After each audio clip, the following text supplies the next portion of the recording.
Didier Michel, c'était un agriculteur à Courins et depuis 2014, il avait pour projet d'essayer de refaire vivre des espèces florales qui existaient avant en Provence. Et du coup, avec la société Albert Vieille, on a commencé un partenariat sur la remise en culture de la rose centifolia simple et double pour faire de l'eau florale. Donc l'année dernière, Didier Michel est décédé pendant l'été. L'exploitation n'est pas reprise, donc effectivement tout va être arraché. Et là, gros mal au cœur quand même de ne pas faire perdurer tout le travail mené par Didier Michel. Ça, c'était le grand souci de tout le monde en fait, de voir un peu que ça continue. On a essayé, mais bon, en fait, il n'y a personne qui peut reprendre et le monsieur veut récupérer ses terres, quoi. On a ces rosiers doubles. Nous, on a vraiment à cœur de les sauvegarder pour ne pas laisser éteindre cette variété. Et donc c'est tout naturellement qu'on s'est tourné vers l'association Fleurs d'Exception du Pays de Grasse, où forcément on se retrouve dans leurs valeurs de transmission de savoir-faire. L'objectif, c'est vraiment de leur donner ce matériel végétal qui leur donne un nouveau souffle, une seconde chance, une seconde vie.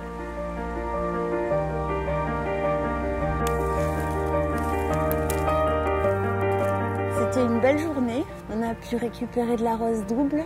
On cherchait depuis un long moment ce végétal. Et on a l'impression de sauvegarder une espèce ancienne. On a taillé principalement de quoi faire des boutures de rose double. On a pris des longues et belles tiges disponibles.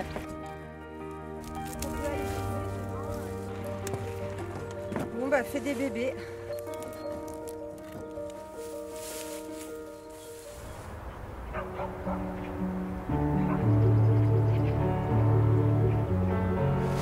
Il vaut mieux que ce soit plus long que trop court.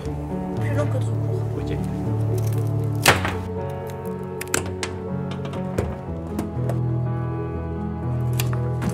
Concrètement, le don de cette rose double, elle arrive à point nommé parce qu'elle va nous permettre de nourrir un projet qu'on a depuis longtemps à l'association qui est de faire de l'hydrolat de rose. Donc on va la mettre en culture, on va la multiplier parce que l'hydrolat de rose double est plus intéressant que l'hydrolat de rose simple et jusque-là on n'avait que de la rose simple.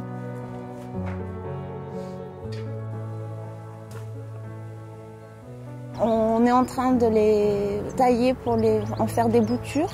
On met en pot, en serre et elles seront destinées à être plantées l'année prochaine sur une parcelle de l'aromatique Fab Lab. Il s'agit vraiment de participer à une démarche de sauvegarde d'un patrimoine végétal et d'essayer de lui redonner un avenir et de compter sur l'association et sur le Fab Lab pour donner un avenir à cette plante.